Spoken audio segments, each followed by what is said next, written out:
I know we're going to at least save the rookies for when we get to our next segment. But we were talking pre-show about Nico Collins, someone that you were not the biggest fan of just a week ago.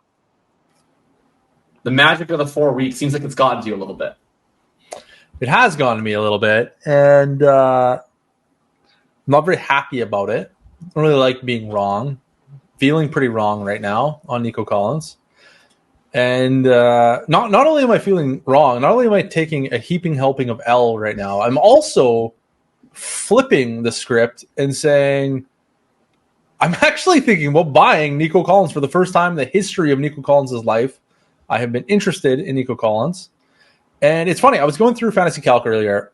I was waiting for Jacob. I was like just browsing through Fantasy Calc, looking at values, and I had him only on wide receivers. And I was like, yeah, I don't really feel like Nico's much of a buy. Like, I kind of feel like I want all these guys that are ahead of him. So maybe I'm just like taking the L, and we're sitting here thinking he's fine. If you got him, hold him. If not, then go away. Then I turn on the other positions. And when you turn on the other positions and you look at Nico Collins on the Fantasy Calc, it gets really interesting. There's a whole bunch of players that I do not understand why they are valued where they are. And I don't know, maybe it's like a wide receiver bias for myself. I'm not really sure. But I'm just going to read you a few of the players that I would like happily give away in exchange for Nico Collins. Start with Derrick Henry. And then I'd probably move Calvin Ridley, and I'd probably move Alvin Kamara. Christian Watson would be like pretty equal, I think. Isaiah Pacheco is like right beside him, and I'm furious about that. I'm more furious about that than Isaiah Pacheco is furious about stomping the ground. I'm more furious than he is at the ground. That's how furious. Wait. You don't want to say these things. That insinuates you watch him. I saw a highlight on Twitter. I couldn't block the person quick enough. Actually, you know what? Let's just sidebar for a second, because that was the greatest night in fantasy football Twitter history. I've never seen such incredible creativity out of the community as a whole. Like sometimes we latch onto these like memes and then they're like very cringy and like not that funny. The Isaiah Pacheco run was hilarious. Like everyone that I saw was so funny. So kudos to you, fantasy football community. You did a great job. Anyway, then we move on. We have like Geno Smith, Kyron Williams, David Montgomery, George Kittle, Ramondre Stevenson, Brian Robinson, Daniel Jones, like all these guys. I'm like, I'd rather have Nico than all of them. And the reason I think this is fake news. I think that you're just citing a bunch of names that you can't actually trade for Nico Collins. I don't think that's accurate. I think it is accurate. I'm not saying you're going into every league and making that trade in every league, but some leagues you'll be able to. I think that those leagues are probably leagues you're not in. Not like you, Drew. I mean, you listener. Like, I acknowledge that, like, somewhere out there, I would say I've gotten to the point now where I'm in, like, enough leagues that I don't know that I can necessarily speak for what's happening in the majority of, like, home leagues for people that have certainly never heard of me and certainly never heard of Drew.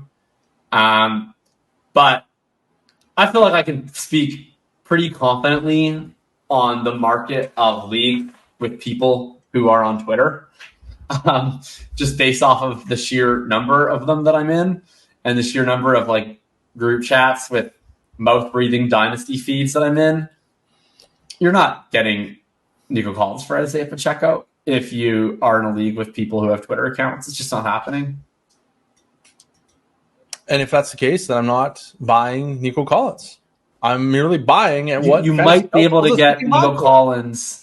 You might be able to get Nico Collins for Jackson Smith and Jigba, because I've seen that 3 times in the last 3 days on Fantasy Calc. Yeah, I'm not doing that. Let's not get crazy.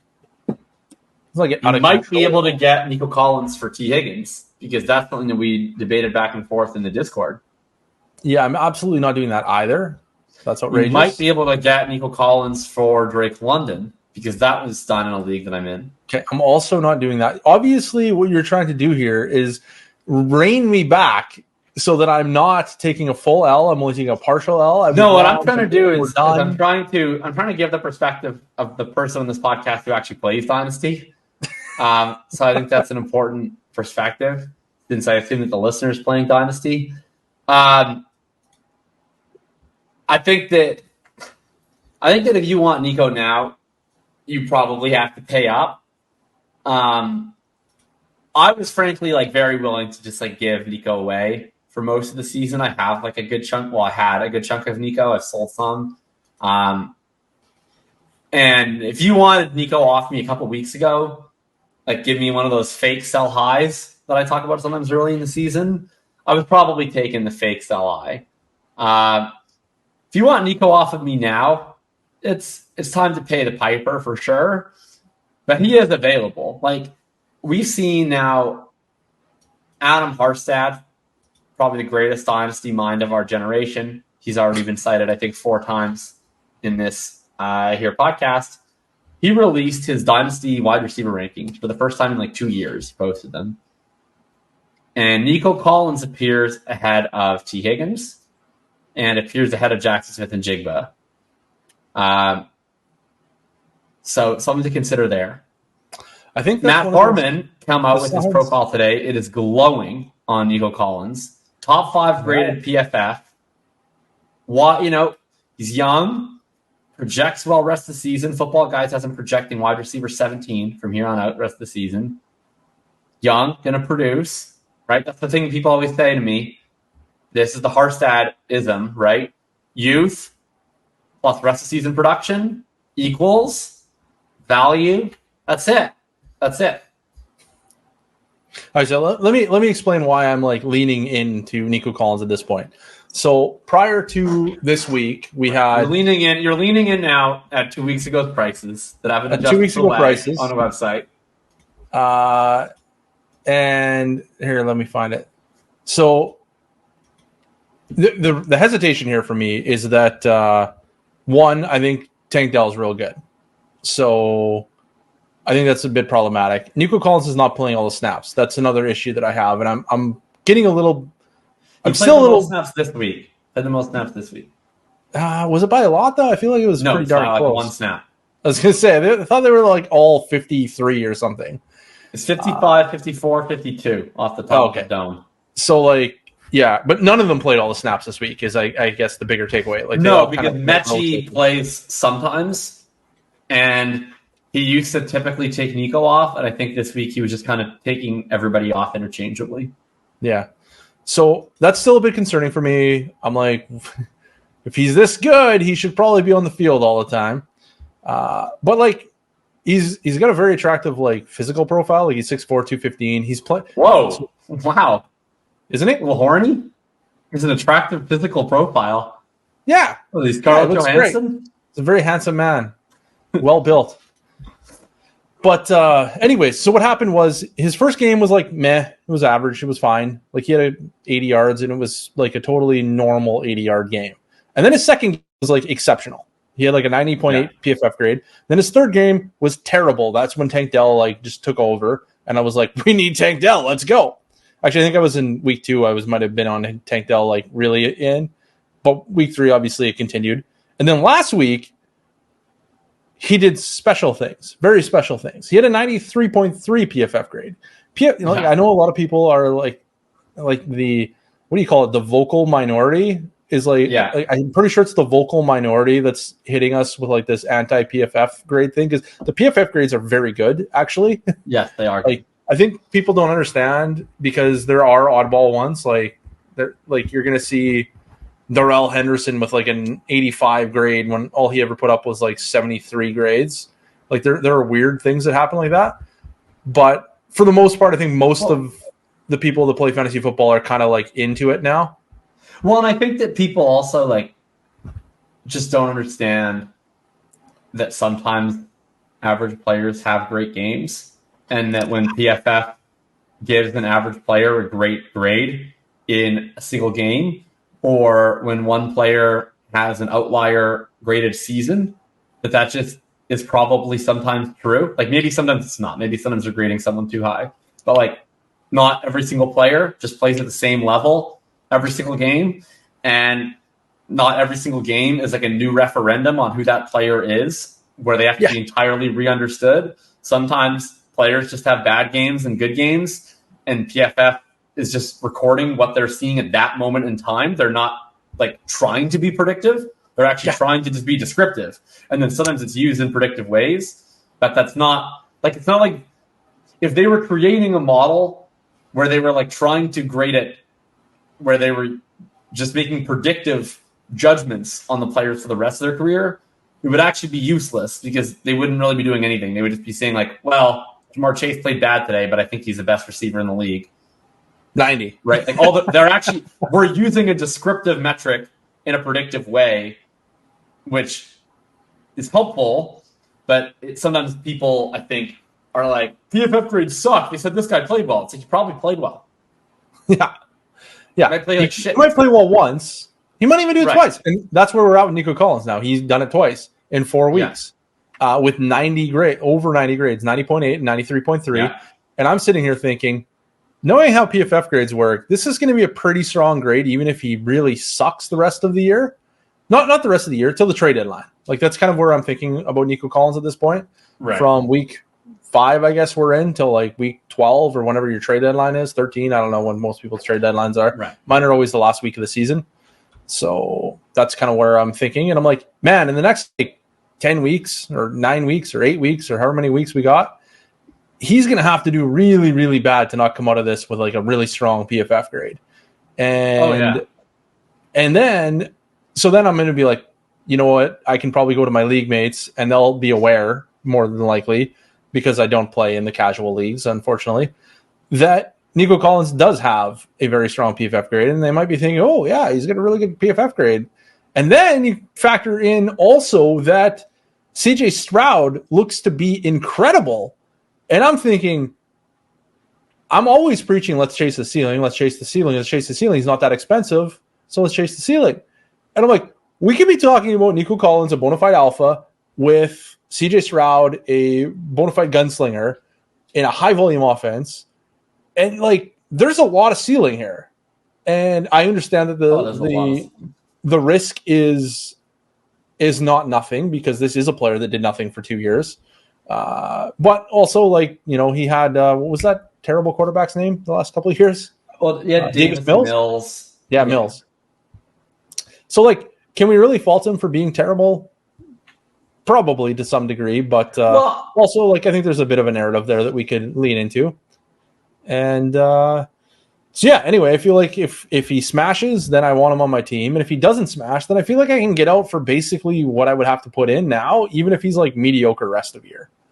So, I think that is pretty convincing, at least depending on what you're giving up. I have him ranked, like, I struggle with the buy-sell stuff because I don't know what your league is, and so that's why I don't call players buys or sells. I just say what I think I value them at, and then if you can buy for less than that, great, and if you can sell for more than that, it's great. I have him ranked in my late first tier. Some of the players that are ranked around him, and I just did an update this week. I have him. Here's the other players at the top of the late first tier: Brock Purdy, James Cook, Jordan Addison, Calvin Ridley, Christian Watson, Quentin Johnston, Terry McLaurin, DJ Moore, Ramondre Stevenson, Deontay Johnson, George Pickens, Dalton Kincaid. And then we're into Dodson, Hollywood, Judy, Keenan, etc. Nico is the fourth from the top in that tier. So I don't know if those sound like names that you think are more or less on the same plane as Nico Collins. I probably won't be buying him this week, mostly just not because this week. Like, he just had this insane game. People are getting really steamy. This is kind of the week where you might just want to try and sell and shoot for the moon and land among the stars, so to speak. Not to get too micro. I think that there's some element of, like, you know, kind of what I said about Christian Kirk and Zay Jones last year, where I was like, really? Like, Kirk and Jones and Ingram, like, they all had their best year at the same time? Like, it's like, that's just a coincidence. I kind of feel like with Nico and Dell, like, a lot of this is just like Stroud rocks, and it's kind of lifting everybody up above their station. And I think that we're going to see them kind of still ping pong some of these weeks back and forth. Like, it probably won't be as dramatic as like week 2, Nico is like a top 5 wide receiver. Week 3, Dell is a top 5 wide receiver and Nico catches 2 balls. This week, Nico's a top 5 wide receiver and Dell catches like 1 ball. I do think, though, next 3 weeks, I think we might see Nico's price normalize. He gets A.J. Terrell this week against Atlanta. Historically, a better matchup against some of these bigger wide receivers. And then similar, Marshawn Lattimore week after that, who is, I wouldn't even say he's a great corner necessarily, but he's a really good stylistic match against Nico Collins. And then they go on bye. So I do think there's a possibility for 2 pedestrian games in a bye week. And maybe at that point, people are back to kind of where, maybe not all the way where they were after week 3, but maybe back in that same attitude where it's like, he's flashed, but it hasn't been as sustained. And maybe he just completely eviscerates AJ Terrell and Marshawn Lattimore, in which case I'm never going to be able to buy him again. But I think I'd rather take that risk because some of the guys that I've seen it, some of the prices I've seen it take to get him at this point are already prohibitive. I do agree that the ceiling is immense with Stroud. I mean, CJ Stroud, talk about guys that moved up. We're going to talk about the rookies in a second. I think he's a top 12 overall Dynasty asset at this point. I have him directly at 12. And even more than that, I think he would rank. He would be in my top 5 of who do I want my wide receivers playing in their offense rankings, right? Like it's him, Burrow, Herbert, Tua, Lawrence. That's the group of if I have a wide receiver in Dynasty, who do I want them tied to for the rest of their career? Stroud is like sky high in that scenario. So the ceiling is there. I'm probably going to try and buy Dell this week just because he's the one that might, be more gettable. Last week. Yeah, exactly. Right. Like maybe we just ping pong the buys, but I think both these guys are probably for the long haul, and I hope that they just fucking give it up already and stop playing Robert Woods so many snaps. That would be nice. I think you're absolutely right. I don't think this is the week you go out and buy Nico Collins. I just wanted to take my L while it was fresh and say I was wrong. He's good. You were right. This sucks, but I'm also I might really not be excited. right enough. I was all in best ball, literally my most drafted player in best ball. I drafted a lot of them in seasonal leagues. I was a little overweight in Dynasty, but I sold some after week 2. And clearly, I guess I shouldn't have because I probably could have more on all those shares now.